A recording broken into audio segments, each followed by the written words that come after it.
السلام علیکم۔ اردو کی تازہ ترین خبروں کے ساتھ میں ہوں ہنا۔ Head lines.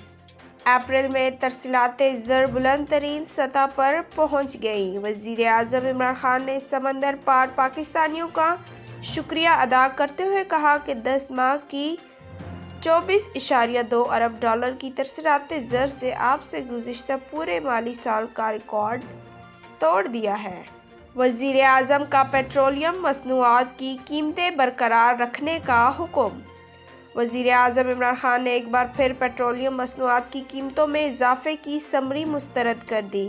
وزیر مملکت برائے اطلاعات و نشریات فرخ حبیب نے بتایا کہ وزیر اعظم عمران خان نے oil, gas and regulatory authority کی جانب سے بھیجی جانے والی پیٹرولیم مصنوعات کی قیمتوں میں اضافے کی تجویز مسترد کر دی ہے۔ فلسطینی زیر عتاب ہیں، اولین ترجیح جنگ بندی ہے۔ وزیر خارجہ شاہ محمود کا کہنا ہے کہ فلسطینی اس وقت زیر عتاب ہیں، ہسپتالوں کو بھی نشانہ بنایا جا رہا ہے، ہماری اولین ترجیح جنگ بندی ہے۔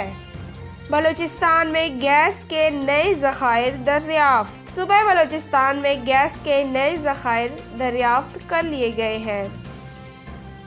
Oil and gas development authority نے بلوچستان کے ضلع برخان میں گیس کے نئے ذخائر دریافت کرنے کا اعلان کر دیا۔ ترجمان OGDCL کا کہنا ہے کہ جاندران X4 کنویں سے گیس کی نئی دریافت ہوئی ہے۔ ماہرین نے جاندران X4 کنویں کی ڈرل اور ٹیسٹنگ کی تھی۔ اداکارہ رابعہ بٹ نے فلسطین جانے کی خواہش ظاہر کر دی۔ معروف اداکارہ رابعہ بٹ نے فیصل ایدھی کے ہمراہ فلسطین جانے کی خواہش ظاہر کر دی۔ اداکارہ رابعہ بٹ نے سماجی رابطے کی ویب سائٹ انسٹاگرام پر فیصل ایدھی کی تصویر پر درج کیپشن سٹوری شیئر کی، جس میں انہوں نے کہا کہ میری خواہش ہے کہ میں بھی فیصل ایدھی کے ساتھ سفر کر سکوں۔ کراچی میں بارش اور آندھی، بچے سمیت 4 افراد جاں بحق۔ کراچی کے مختلف علاقوں میں تیز بارش اور آندھی کے باعث حادثات میں بچے سمیت 4 افراد جاں بحق اور 7 زخمی ہو گئے۔ ریسکیو کے مطابق کلفٹن 3 تلوار پر رہائشی پلازہ کی تیسری منزل سے گر کر بچہ جاں بحق ہو گیا۔ 8 سالہ بچے کی شناخت شان کے نام سے ہوئی۔